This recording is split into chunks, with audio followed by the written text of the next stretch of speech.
que nous puissions connaître lui le véritable. Et cette parole qui va sortir par son serviteur, que ce serviteur qu'il a mandaté aujourd'hui ne puisse pas parler de ses pensées, qu'il puisse parler de ce que le Seigneur a mis en lui. Seigneur Dieu, je prie au nom de Jésus. Et nous prions ensemble, Seigneur, pour que, Seigneur, nous puissions recevoir ce que tu as prévu pour nous aujourd'hui. Seigneur, merci, car nous voulons écouter ta parole.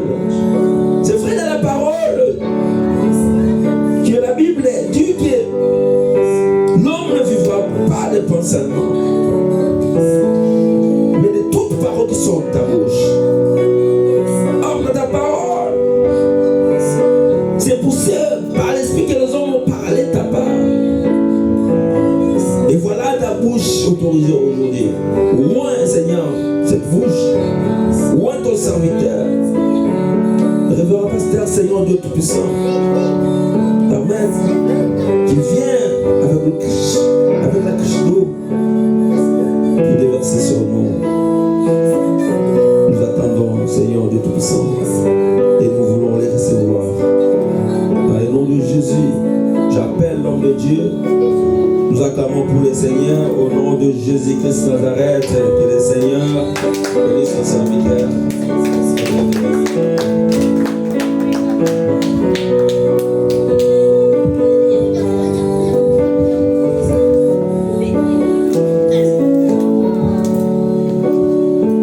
Alléluia. Amen. C'est vraiment une responsabilité. Amen. Grande responsabilité de se tenir et parler de la part de Dieu. Et chaque fois, Dieu nous fait cette faveur. Nous ne pouvons que le rendre grâce. Amen. Et encore une fois de plus, merci au pasteur Jimmy pour cette confiance. Avant toute chose, on va prier encore. Je veux prier. Éternel Dieu, c'est ta parole. Moi, je n'avais pas à donner à ton peuple. Tu as choisi de verser sur ma cruche ce qui était important. C'est pour ça, éternel Dieu, je veux que tu puisses parler. Je veux que tu puisses parler. Parle à ton peuple qui t'écoute. Je laisse le prédicateur et l'auditeur entre tes mains. Sois le seul maître de ces moments. Enlève le voyage des pensées, des distractions qui feront en sorte que nous nous éloignons de toi. Guide-nous pas à pas jusqu'à la transmission complète de ton message. Au nom de Jésus. Amen. Amen. Alléluia. Amen. Alléluia. Amen. J'aime David. À chaque fois que je viens dans la maison de l'Éternel, j'aime David. Parce que David, il a dit, soyez dans la joie. Vraiment, soyez dans la joie. Et manifestez la joie quand vous êtes dans la maison de l'Éternel. Un jour, Dieu nous mettra à cœur de parler un peu de sa maison. Et tant qu'il ne donne pas, on ne fait pas. On fait ce qu'il donne. Quand le pasteur Jimmy m'avait appelé pour dire, écoute, homme de Dieu, Dieu m'a encore mis à cœur pour que tu prêches. J'ai dit, Seigneur, c'est ton travail. Moi, je n'ai pas à forcer. Parce que tu en as toujours à donner à ton peuple. Et honnêtement, j'attendais, qu'il donne. Finalement, comme il fait les choses comme bon lui semble, il a décidé de me donner finalement une chose. Je commençais un peu à m'inquiéter, je dis, Seigneur, nous sommes vendredi, tu m'as encore rien dit. Nous sommes samedi matin, tu n'as encore rien dit. J'ai entendu une certaine paix qui me dit apaise-toi. J'aurai toujours des messages pour mon peuple. Amen. Amen. À chaque fois que je me tiendrai devant, il faudrait vraiment qu'on s'habitue. J'aimerais bien qu'on mette des bases. Parce que les bases, ça nous permet de comprendre un peu le contour. C'est comme la clé. C'est comme une clé. Je ne sais pas, il y a des gens qui suivent Fort Boyard. C'est comme une clé passe-partout. C'est-à-dire avec cette clé-là, tu pourras ouvrir toutes les portes. Sauf que si cette clé-là, tu ne l'as pas, ben, tu es perdu au fait. Tu ne pourras ouvrir aucune porte. C'est pour ça c'est important de mettre ces bases. Amen. Nous allons prendre un verset.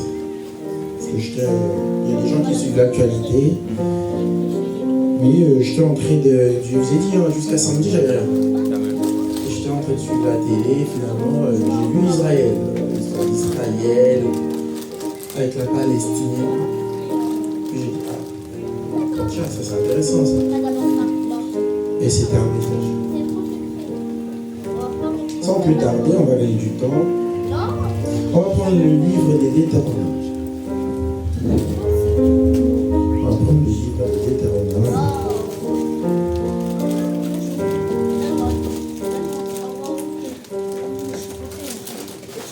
On va prendre le livre des Deutéronomes, chapitre 7.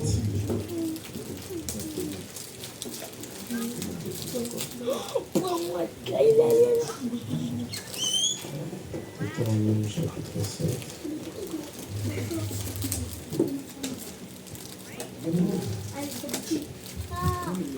Le verset 14. En fait, c'est Israël. Je crois que tout le monde connaît Israël. Israël. On va essayer de comprendre un peu cet Israël. Parce que moi, j'étais là en train de réfléchir. Je dis, voilà, tiens, Israël qui a des problèmes avec la Palestine, qui a des problèmes avec Gaza. Mais Israël. Est-ce que la Bible nous dit pourquoi Israël? Deutéronome, Oui. chapitre 7, verset 14, la Bible dit Oui. Tu seras béni plus que tout le peuple. Au fait, là, c'est justement des promesses que Dieu est en train de faire à Israël.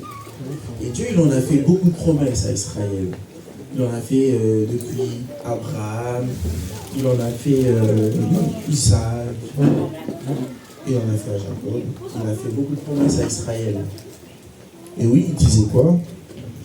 Il n'y aura chez toi ni homme, ni femme stérile, ni bête On stérile. vient d'avoir 14. 14. Oui. Tu seras béni Tu seras béni plus que tout le peuple. plus que tous les peuples. Il n'y aura chez toi ni homme, ni femme stérile, Ni homme, ni femme stérile. ni bête stérile parmi les troupeaux. Même pas une bête stérile. Je ne sais pas si on imagine l'ampleur de cette promesse. Il dit aux Israélites, tu seras béni de tous les peuples.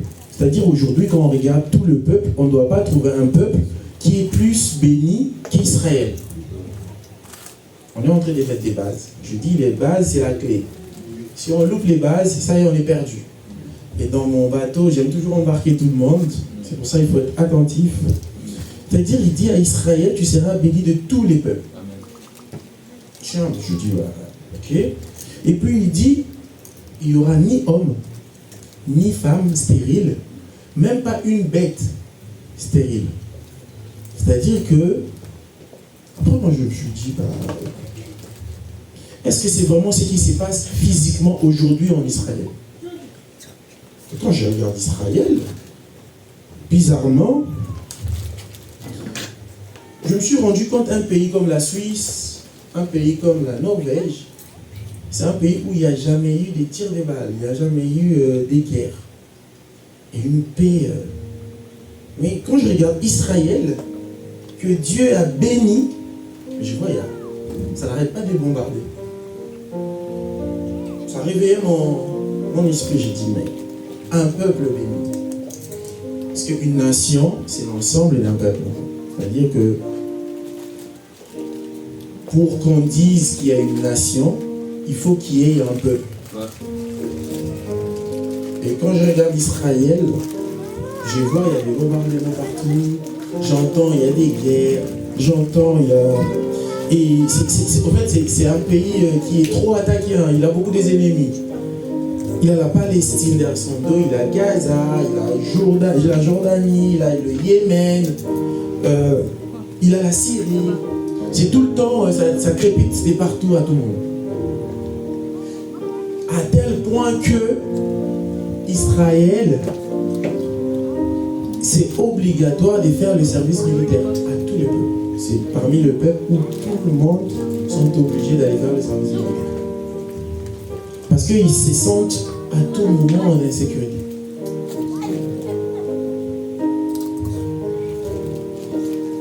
Après, je me suis dit, mais tiens, il faut se poser une question. Dieu, il réalise toujours toutes ses promesses. Et Dieu, il ne ment pas. On est tous d'accord. Donc Dieu a dit à Israël,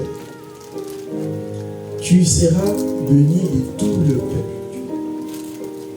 Mais bizarrement, aujourd'hui, quand on regarde, on se pose la question, est-ce qu'Israël, aujourd'hui, on peut estimer qu'Israël est béni plus que les États-Unis, par exemple? Je dirais non.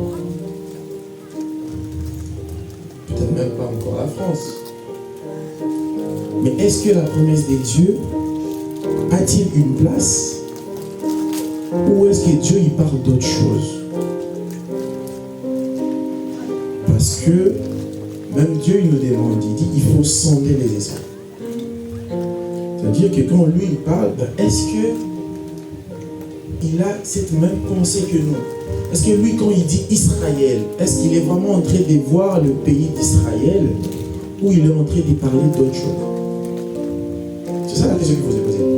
Si c'est vraiment ces pays-là, on devrait voir l'accomplissement de toutes ces promesses dans ces pays-là. Sauf que physiquement, quand on regarde, on voit le contraire.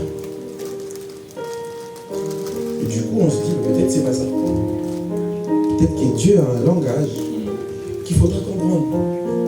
Et qu'est-ce que lui, il entend par Israël?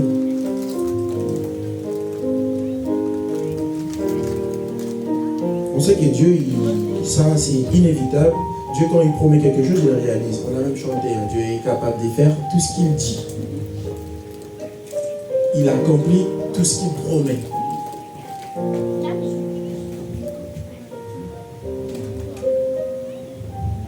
Donc, les lots, ceux qui toquent à Israël, aujourd'hui, il faudrait que tout coûte à Israël, c'est une terre où il manque de rien. Donc les lots sont toqués à Israël, il faut tout coûte qu'il n'y a pas de stérile. Ni homme, ni femme, ni aucune bête. C'est-à-dire que oh, à ta soso, soit ok, il faut tout le monde avec la gueule, à tikakaba, maman qui est belé. Soit ok, que oh soso, maman qui n'a pas de sabana, à l'habiter, c'est que Israël. Soit ok, quand à Israël, tu coûtes stérile à ta moko. Tu habites aux Israël. Sauf que tu petit peuple, on les a tout le temps bombardés, tout le temps des guerres. Tu habites aux Israël. Parce que Dieu est clair. Hein? C'est lui qui est en train de bénir. Il dit que tu seras béni de tous les peuples. Et en Israël, il n'y aura ni stérile, ni homme, ni femme stérile, ni aucune bête. Sauf que quand on regarde, on voit que, est-ce que les autres pays en Israël, tout le monde est stérile? Mais si. Parce que tu es sûr que la bête n'y surtout en Israël, pas bon. Pas forcément. Donc il y a un problème. En tout cas, c'est juste une interpellation. Je dis, on est toujours en introduction, on n'a pas commencé. Pourquoi je veux qu'on mette cette base-là? C'est justement pour qu'on comprenne que nos pensées à nous, c'est différent des pensées des dieux. C'est-à-dire que quand nous, on s'est mis à parler de la part de Dieu, il faudra vraiment qu'on soit sûr qu'on est en train de parler le langage de Dieu. Et voire même certains, de parler le langage de Dieu. Parce que si on ne parle pas le même langage, c'est-à-dire on est à côté.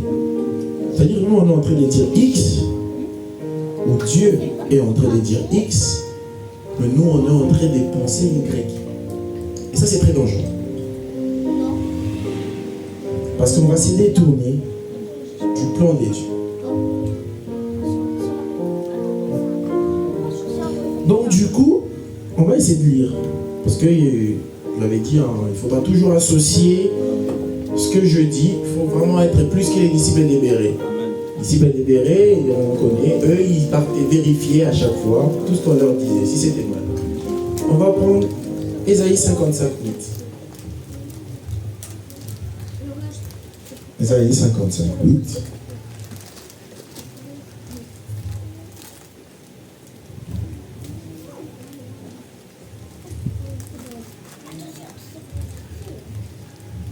Ésaïe chapitre 55, verset 8. Je lis la parole du Seigneur. En effet, vos pensées ne sont pas mes pensées, et mes voix ne sont pas vos voix, déclare l'Éternel. Déclare l'Éternel. L'Éternel, il est en train de dire que vos pensées ne sont pas mes pensées, et vos voix ne sont pas mes voix. C'est-à-dire que lui, il a ses pensées à lui, et il a ses voix à lui, et il l'a bien défini. C'est comme on dit noir sur blanc, hein, comme on dit en français, là maintenant noir sur blanc. Dans le lot, ceux qui toquent en Israël, tokuti pasteur, azo sambele la moi, azo bota, te pour un robota, c'est qu'on s'est dit, on n'est pas en Israël. On n'est pas là-bas. Ceux qui toquent en Israël, tokuti ba promesse et nzambe, ezo kokisa mater, on doit se poser des bonnes questions. C'était juste une interrogation pour mettre des bases. C'est-à-dire que les choses des dieux, c'est spirituellement qu'on en juge. C'est-à-dire que les lois qui sont en Israël, toi dans ta tête, tu penses à un pays Israël, tu es vraiment à côté de la plaque. C'est-à-dire que toute la suite de ce que Dieu parle sur Israël, tu ne comprendras rien. C'est pour ça que j'ai dit les bases, c'est très très important. C'est pour ça que ces versets-là reviendra toujours. 2 Corinthiens, chapitre 5, le verset 17. On va écouter Paul.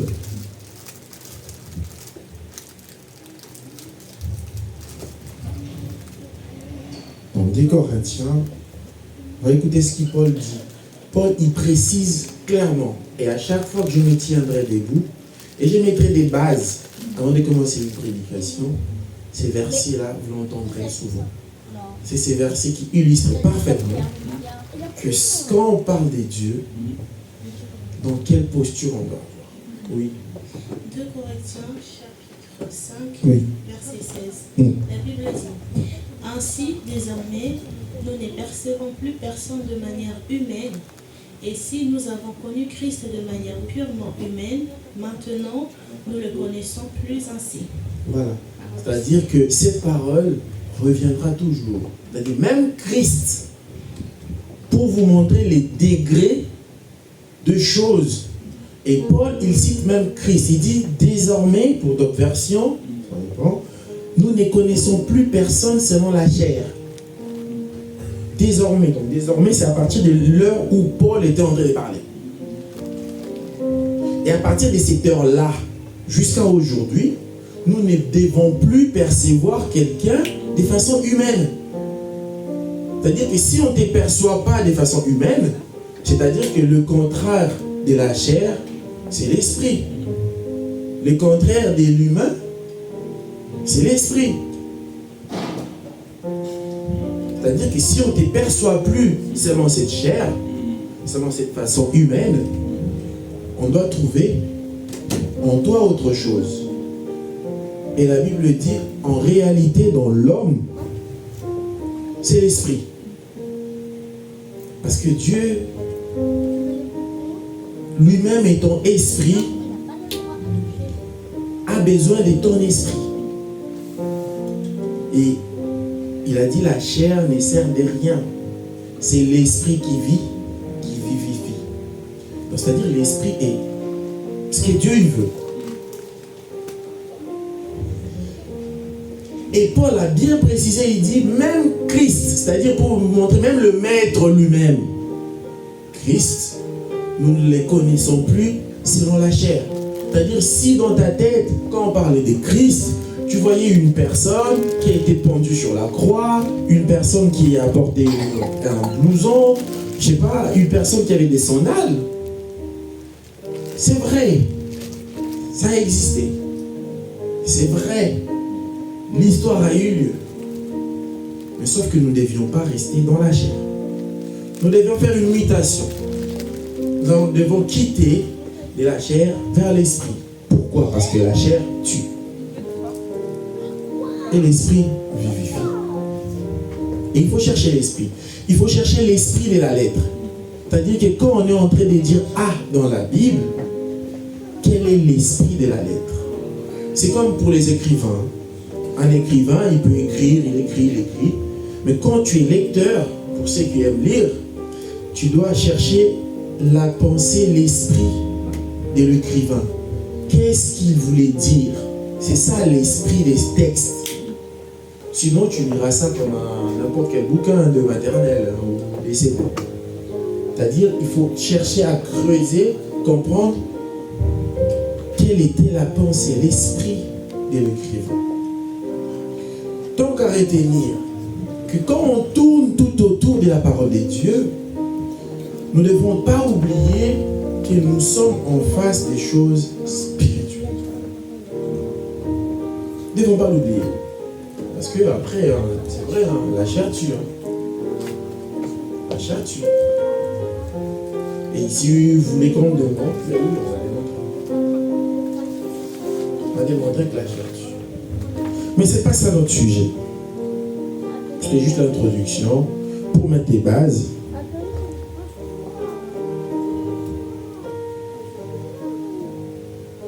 Cette façon de ramener à cette réflexion, ça va nous servir pour la suite du message. Amen. Amen. Ça va nous servir pour la suite du message. Ça va nous permettre de décortiquer minutieusement, selon la pensée de Dieu, son message. Amen. Maman, tu étais dans Deutéronome 7. Okay. Tu restes dans Deutéronome, tu prends 26. On va entrer dans les vifs du sujet. Deutéronome. On était toujours à l'introduction. On va entrer dans les vifs du sujet.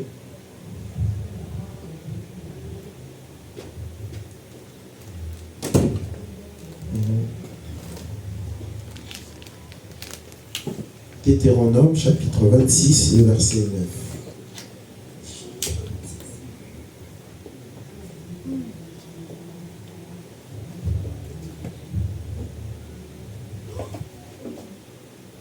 Deutéronome, tu es bien à Deutéronome? Ok. Deutéronome chapitre 26, Oui. verset 9. Exactement. La Bible dit, il nous a conduits ici et il nous a donné ce pays. C'est un pays où coule le lait et le miel. Au fait, il nous a donné là. C'est une promesse. C'est une promesse que Dieu avait fait il y a longtemps. Et cette promesse, il l'a renouvelée à chaque fois. C'est une promesse qu'il avait fait à Abraham, parce qu'il y a une différence entre Abraham et Abraham. On arrivera peut-être un jour à décortiquer ça. C'est une promesse que Dieu a fait à Abraham. C'est la même promesse qu'il a fait à Isaac, il a fait à Jacob, il a fait plusieurs fois cette promesse, où il dit au peuple d'Israël, je vous donnerai des terres. Nous connaissons tous, il a dit, je veux vous donner ce qu'on appelle communément Canaan. C'était une promesse. Sauf que depuis, Abana Golakawana, Bakene Canada. Parce qu'il les a même expliqué, il a dit à Mao, peuple Nayo, il y aura un problème pour qu'il ait l'Égypte, pour Kangabino, finalement, pour souffrir, il y aura ça, il avait tout bien détaillé. Et au final, je viendrai d'une main forte, sortir mon peuple et le ramener dans la terre que je les ai promis. Sauf que dans cette promesse, Moïse n'était pas encore là. Et comme ça devrait être Moïse, les Pharaons d'Israël à Israël, et il était censé renouveler la promesse, c'est-à-dire rappeler cette promesse. Déjà Moïse, déjà commençait à lui rappeler qu'écoute toi, tu es un Israélite. N'oublie pas. C'est-à-dire, alors rappeler à Vitemonio aux c'est-à-dire ton identité, tu dois le connaître. Et dans ton identité, il y a une promesse que j'ai faite à tes pères. Il y a une promesse que j'ai faite à tes ancêtres. Et cette promesse, elle est là. Et il était obligé de renouveler la promesse. Oui. Il a renouvelé la promesse à Moïse. C'était dans le buisson ardent. On va lire, je crois. Deutéronome. On est toujours dans Deutéronome, je crois. Deutéronome chapitre 3. Deutéronome chapitre 3.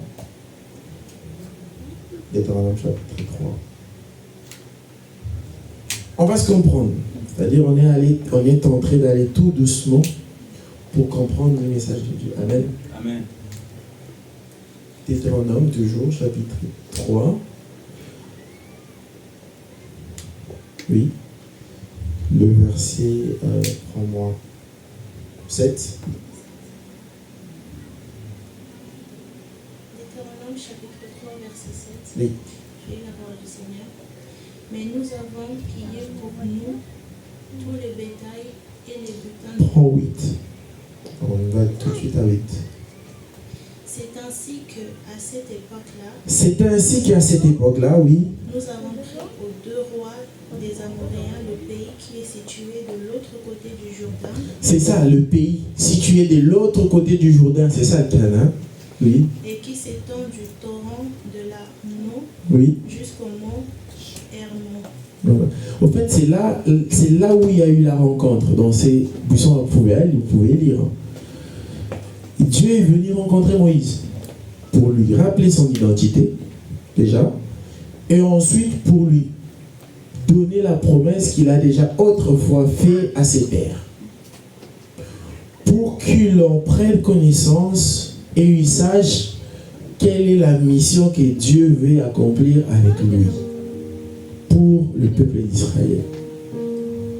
C'est-à-dire qu'aujourd'hui, quand je parle des peuples d'Israël, j'ai déjà mis des bases. J'ai dit, le peuple d'Israël, ce n'est pas ceux qui sont là-bas en train de bombarder Gaza. C'est-à-dire que le peuple d'Israël, c'est aussi toi, aussi moi, c'est toute personne qui a cru en Dieu et a accepté ses paroles. C'est-à-dire que, parce que si ça ne concernait que eux, ben, je ne vois pas l'utilité que nous, on les lise. Donc, cette parole-là, cette promesse-là, vaut pareil pour toi qu'aux Israélites des pays. Amen. Cette parole-là, cette promesse-là.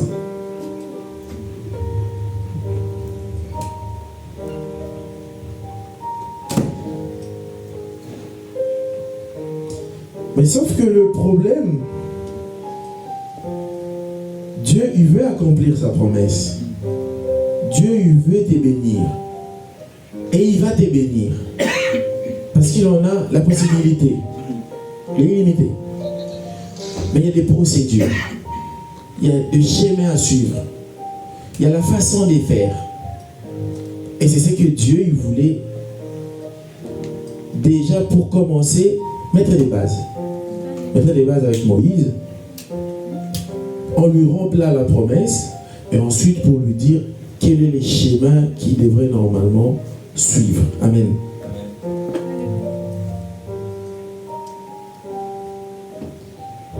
Pour le schéma, aujourd'hui, on se rend compte que les gens, ils sont fixés sur tout ce qui est matériel. Aujourd'hui, les gens, ils veulent le travail. Aujourd'hui, les gens, ils cherchent la stabilité. Aujourd'hui, les gens, ils cherchent les papiers. Aujourd'hui, les gens, ils veulent le mariage, la promotion, les enfants. Tout ça, c'est vraiment les bénédictions que Dieu va te donner. Sauf qu'avant d'avoir toutes ces bénédictions-là, il y a des procédures. Pour Dieu, tu as une part de responsabilité. Pour Dieu, tu as un chemin à faire. Pour Dieu, tu as des principes et il y a des choses que tu dois respecter pour atteindre. Sinon, ce serait facile. Hein? On pouvait se dire que Dieu, il dit, bah écoute, moi je suis Dieu. À partir de maintenant, vous quittez là, vous allez à la terre promise. Personne ne vous fera quoi que ce soit. Ça s'arrête là, ça se fera. Hein? Sauf que Dieu, il veut enseigner son peuple. Il veut corriger son peuple. Il veut instruire son peuple pour qu'ils comprennent la valeur justement de ce qu'il veut leur donner. Aujourd'hui, si tu prends ton enfant, tu l'habitues à lui donner facilement des choses, pour lui, il va s'imprégner dans sa tête que tout, c'est d'une certaine facilité qu'on peut l'obtenir. Sauf que si tu apprends à ton enfant qu'il y a certaines de ces choses, pour l'avoir, il faut que tu te battes. Certaines de ces choses pour l'avoir, il faut que tu travailles. Certaines de ces choses pour l'avoir, il faut que tu t'émouilles le maillot. Et Dieu, c'est plutôt la méthode qu'il utilise trop souvent. Amen. Amen. Et Dieu, il voulait apprendre ça. Mais sauf que la procédure des dieux, c'est la procédure humainement qui est difficile. Les peuples d'Israël, ils ont fait 400 ans en Égypte. 400 ans. C'est-à-dire qu'il y a des personnes qui sont nées dans l'esclavage. Ils sont morts dans l'esclavage. C'est-à-dire au Botami, au Koli, au Koufi, aux arts d'esclavage. Mais bizarrement, Dieu il veut délivrer son peuple. Après, aux Obama, même moi directement à Cana. Mais attends, ici, vraiment sur le désert pendant 40 ans.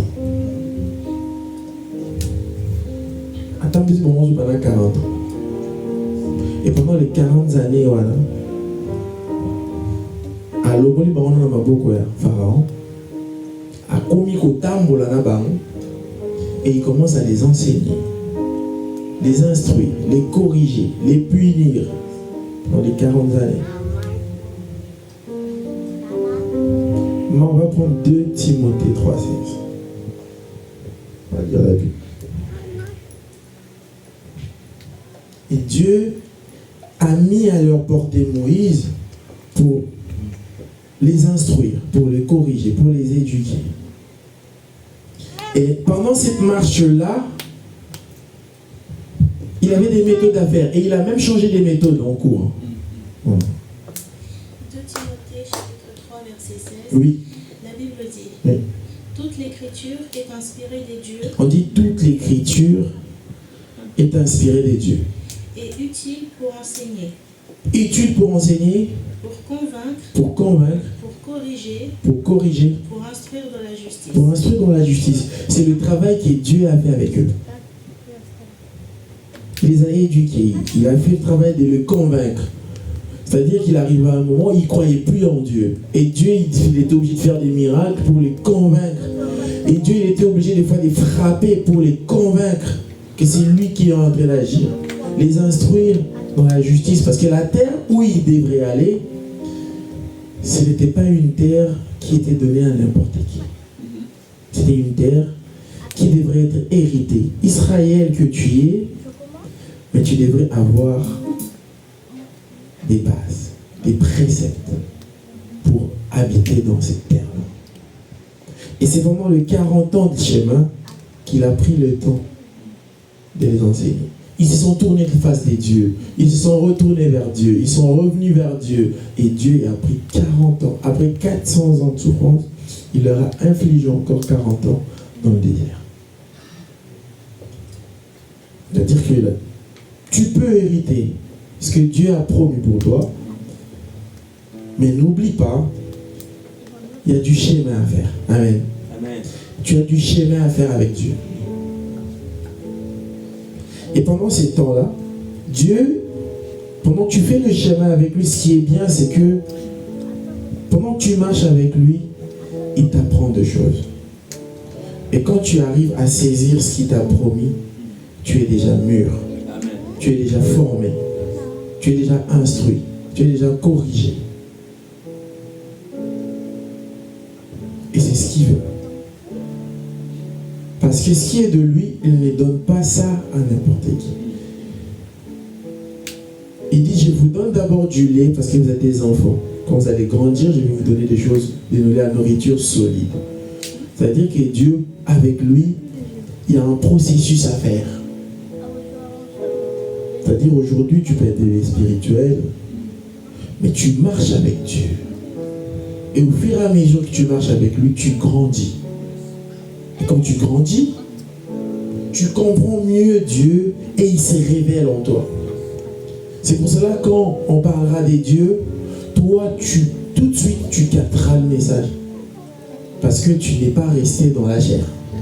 Tu as changé les dimensions. Et Dieu, quand il te prend et il marche avec toi, c'est pour te faire passer d'une dimension à une autre. Ainsi de suite. Et monter des échelons.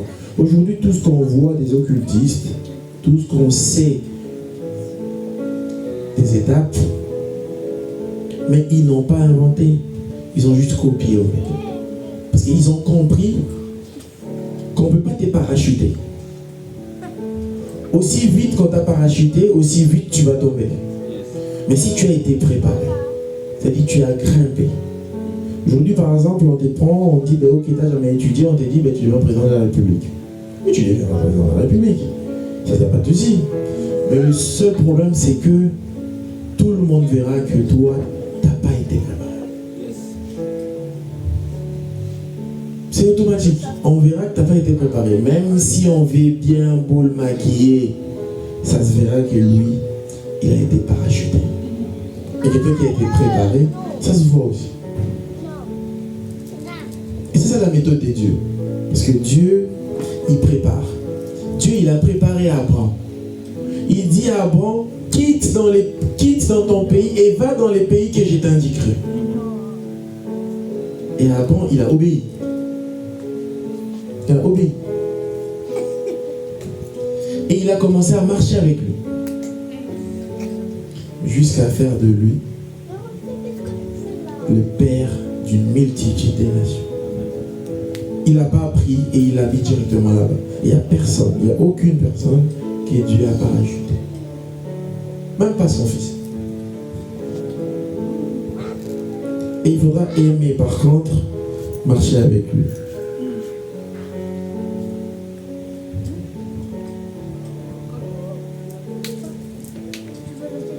Parce qu'au fait, quand on parle des 40 ans dans le désert, c'est un langage à décoder aussi. C'est-à-dire que quand on te dit 40 ans dans le désert, en gros, c'est une illustration parfaite d'une instruction, des enseignements. On en a 4 évangélistes qui nous enseignent. Matthieu, Marc, Luc, Jean. Et quand on dit évangéliste, c'est les enseignements. Et 40 ans. 0, c'est le néant. C'est rien, c'est un vide. Parce que 0, c'est un vide. Tu ne peux pas dire que dans 0, il y a quelque chose. Que ça soit dans les 400 ans que les peuples d'Israël ont fait en Égypte, ou dans les 40 ans qu'ils ont passé dans le désert, on retrouve toujours ce chiffre 4, qui est un chiffre des enseignements. C'est-à-dire même tout ce qu'ils étaient en train d'endurer en Égypte, c'était un enseignement. Et ils étaient en train d'être formés. Et quand le moment fut venu, Dieu s'est décidé de les sortir. même en les sortant d'Égypte, il a dit, ok, là, vous avez eu la formation en fonction de l'Égypte. Maintenant, vous allez partir en Canaan. Mais il faudra avoir une formation par rapport à Canaan. Et il les a fait passer par la formation qu'il voulait.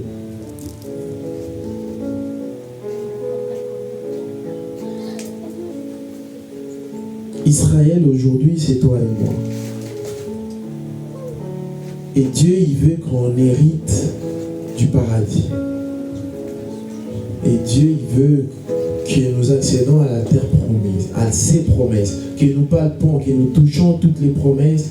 Il n'y a aucune promesse. Je vais vous dire entre vous et moi, il n'y a pas plus meilleure promesse de Dieu que de sauver ton âme. Amen. C'est au-dessus de toutes les promesses de Dieu. Parce que Dieu, s'il sauve ton âme, au fait, tu as la vie éternelle. Au fait, tu as Isaac. Aujourd'hui, Abraham, il est défini comme le père de la foi. Mais rassurez-vous, tu ne peux pas avoir la foi. Tu ne peux pas avoir la foi, une conviction ferme, si tu n'as pas fait la marche avec Dieu.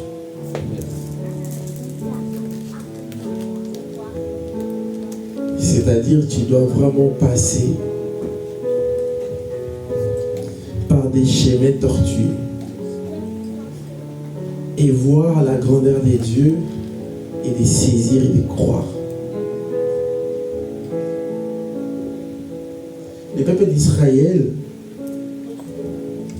à chaque fois que Dieu faisait des miracles, il reconnaissait Dieu. Il disait, ah ouais, ça c'est lui. Ça c'est lui, ça c'est sa façon de faire. Ça c'est sa façon de faire. Ils avaient faim, ils ont vu la manne tomber. Ils disaient, ah ouais, ça c'est lui.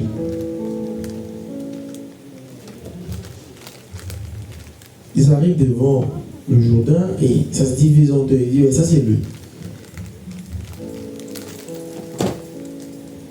Mais le plus important pour Dieu, c'était de sauver leur âme.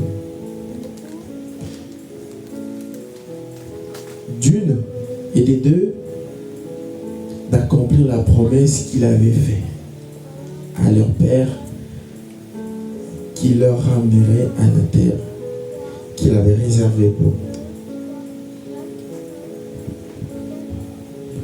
Nous en avons aussi les promesses de Dieu. Nous en avons eu. Déjà, il faudra le savoir. Déjà, il faudra les déceler.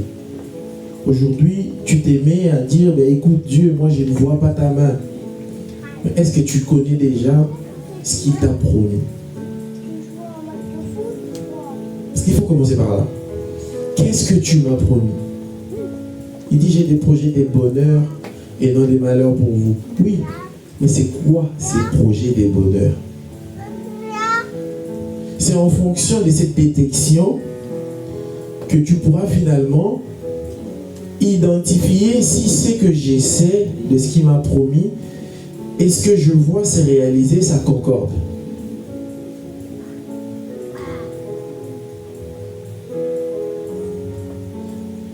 Et c'est à ce moment-là que tu pourras identifier, tu dis, ben ça c'est Dieu.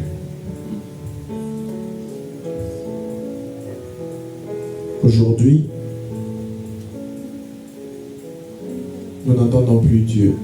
Aujourd'hui, nous exigeons à Dieu de faire des choses que nous, on veut qu'il fasse pour nous. Sauf que c'est l'inverse. C'est-à-dire, c'est à lui de nous dire ce qu'il veut de nous. Ce qu'il attend de nous. Au fait, ce n'est pas nous qui dirigeons Dieu. C'est Dieu qui nous dirige.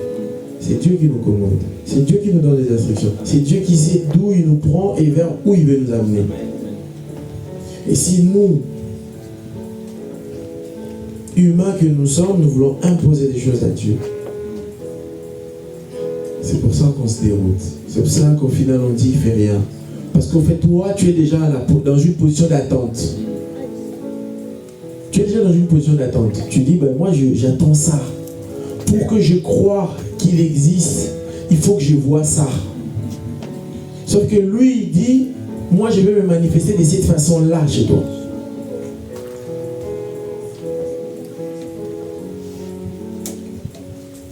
Vous savez, quand on est en train de concevoir quelque chose dans la tête,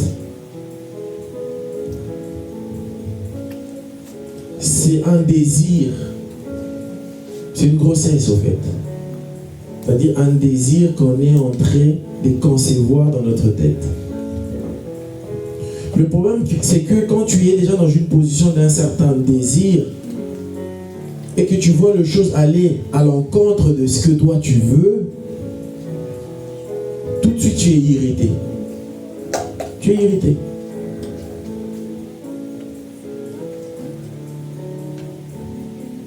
Si aujourd'hui toi tu dis Seigneur, moi je vais les papiers, et Dieu il dit maintenant écoute-moi, je te vois d'abord me servir.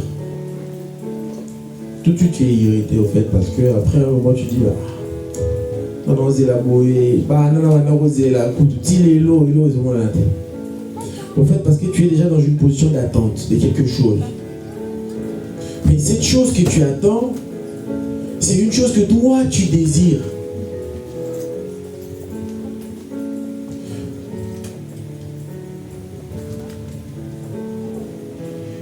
C'est une chose que toi tu désires.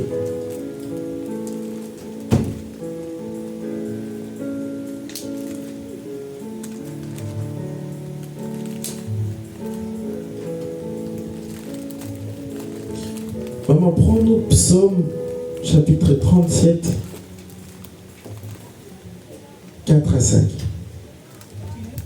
On va expliquer un peu cette nuance un peu.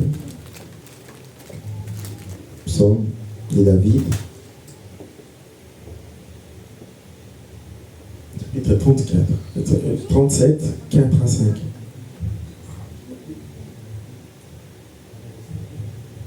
Psaume chapitre 37, Oui. verset 4 à 5.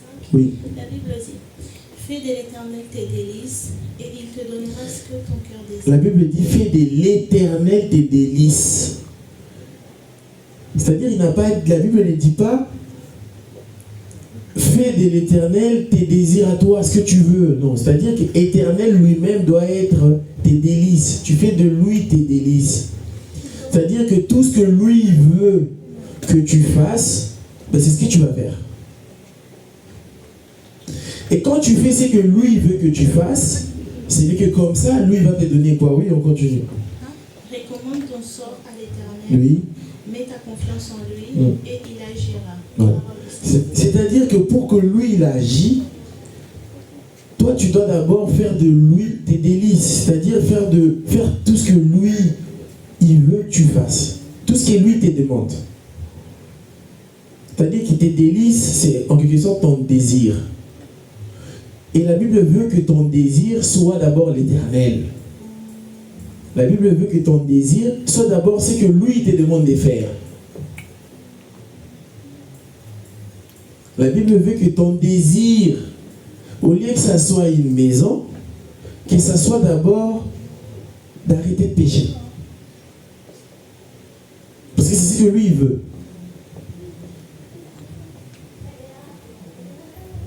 La Bible veut, Dieu il veut, au lieu que ton désir soit les papiers, mais que ton désir soit d'abord de lui servir. C'est ce qu'il veut. C'est-à-dire pas tes désirs à toi, mais des désirs de Dieu d'abord. Qu'est-ce que lui veut que je sois? Qu'est-ce que lui veut que je sois? C'est ça qu'il faut chercher en priorité. Après, si tu es ce que lui veut que tu sois, rassurez-vous, le reste, ça se fera tout seul. Ça se fera tout seul. Sauf que nous, devant lui, on veut toujours faire ce que nous on veut. On veut que lui fasse ce que nous on veut. Fais de l'Éternel tes délices. C'est-à-dire tes délices doivent être l'Éternel.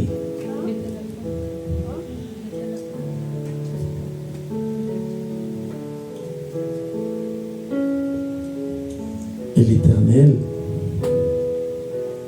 fait ce qui est éternel. C'est sa parole. Aime la parole de Dieu. Aime Dieu.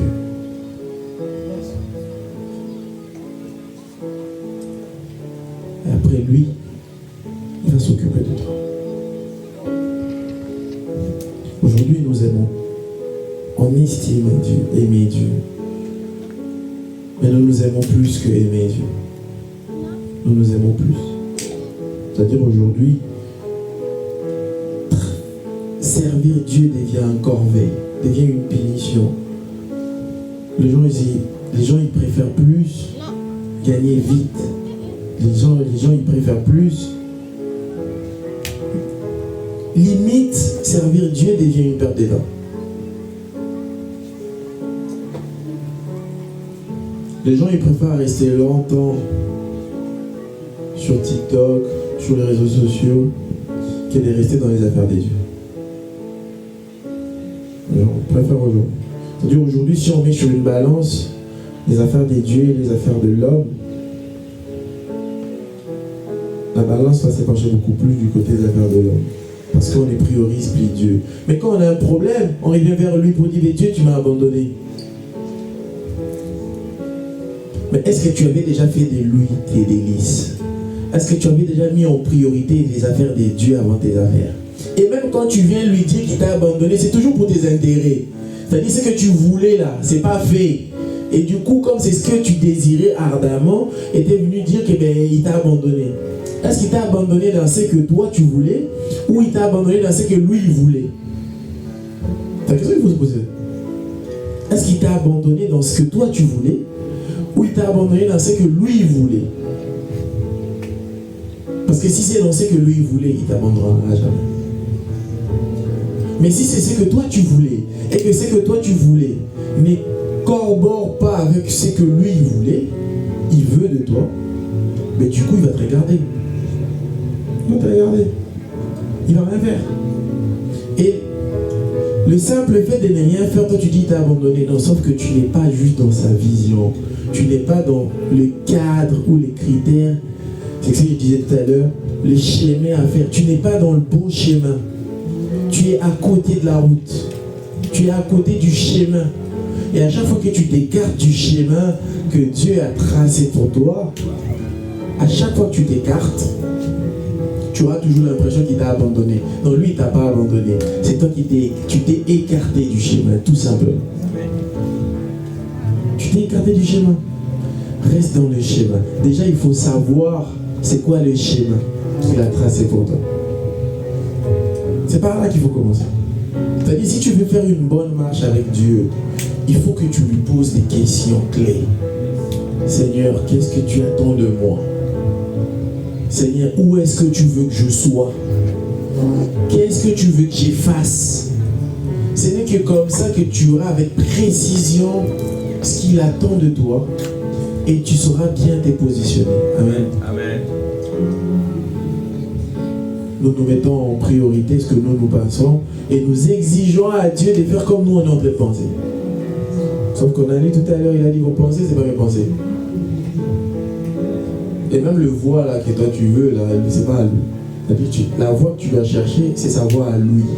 Le schéma, la pensée que tu dois chercher, c'est sa pensée à lui. Et tu n'auras jamais l'impression qu'il t'a abandonné. Tu n'auras jamais cette impression. Mais à chaque fois que tu seras à côté de son chemin, à chaque fois que tu verras passer ce que toi tu veux en priorité et non ce que lui il attend de toi, tu vas te confronter contre un mur. Et quand tu regarderas derrière, tu verras qu'il est en train de te regarder. Et tu dis, Seigneur, pourquoi m'as-tu abandonné?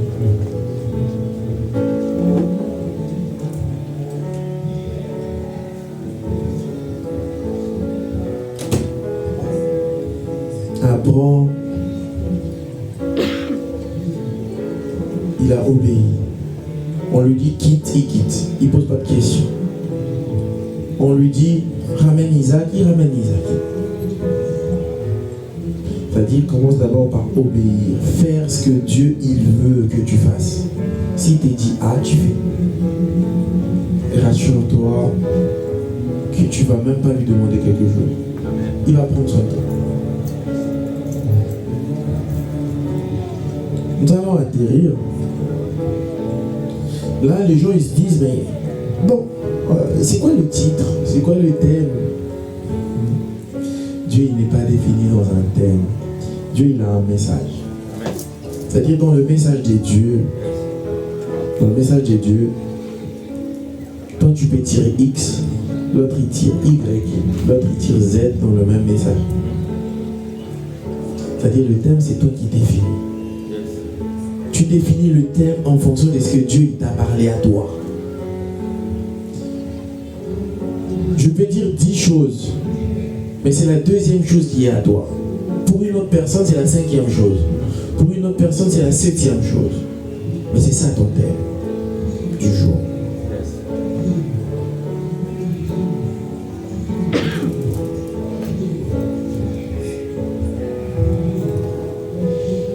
Dieu, il veut toujours une chose, notre bonheur. Et il veut que tout ce qu'il fait pour nous, le premier bonheur, c'est de sauver nos âmes. Il y a une plus grande joie quand on gagne une âme pour Dieu. On sauve une âme. Amen. Amen.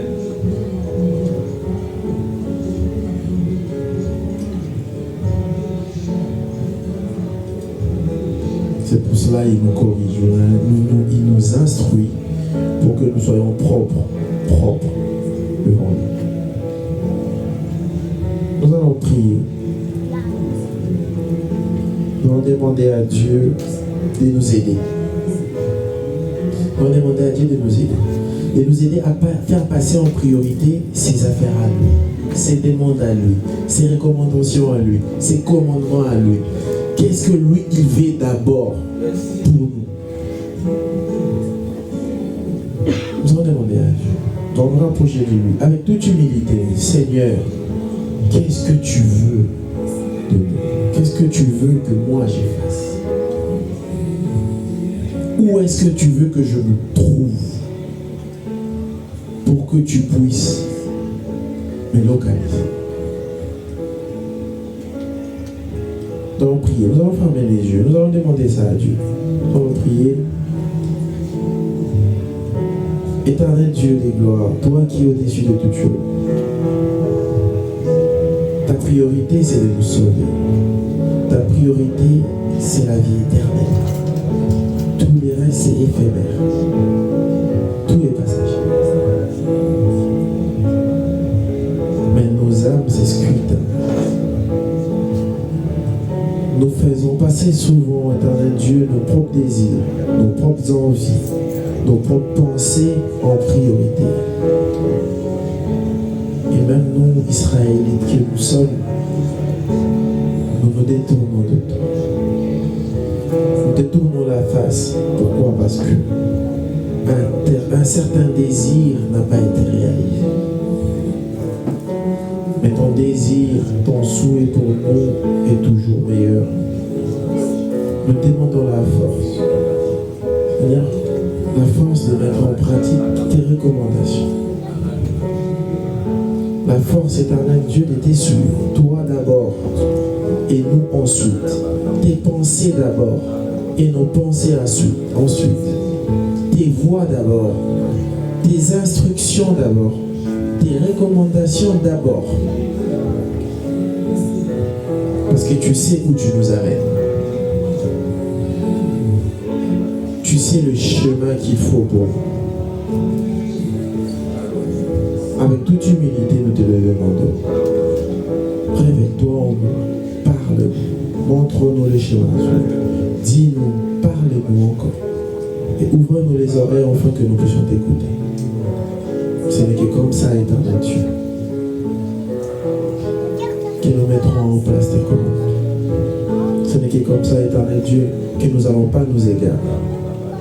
Ce n'est que comme ça, éternel Dieu, nous arriverons à faire la différence entre les choses utiles et les superflues.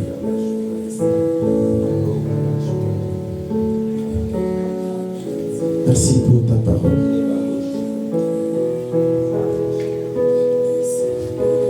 Ne nous abandonne pas.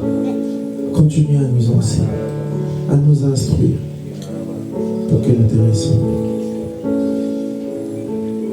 C'est la recommandation que tu nous as donnée d'aller faire de toutes les nations les disciples. Donne-nous cette force.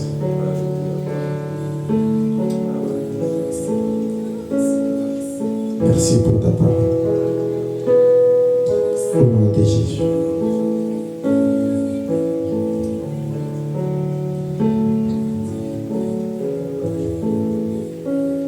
Nous allons aussi prier.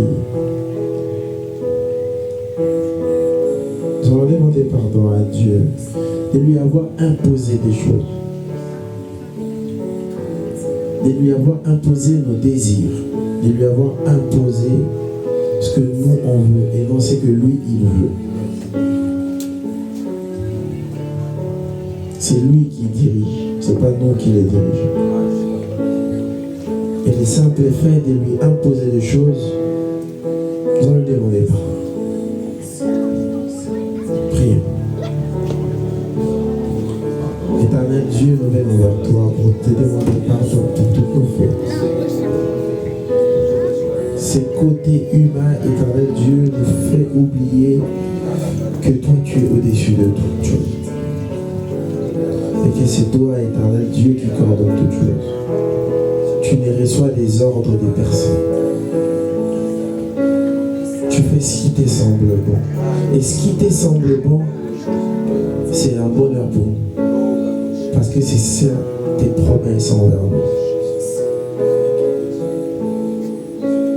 Pardonne-nous, éternel.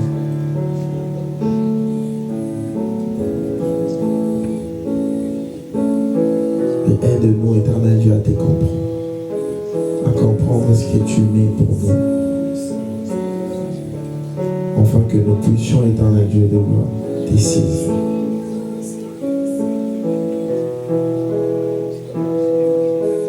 Aujourd'hui, éternel, tu nous as parlé. Chacun a pris sa part. Mais laisse que cette part-là puisse produire des fruits dignes de ton nom. Pour qu'éternel Dieu,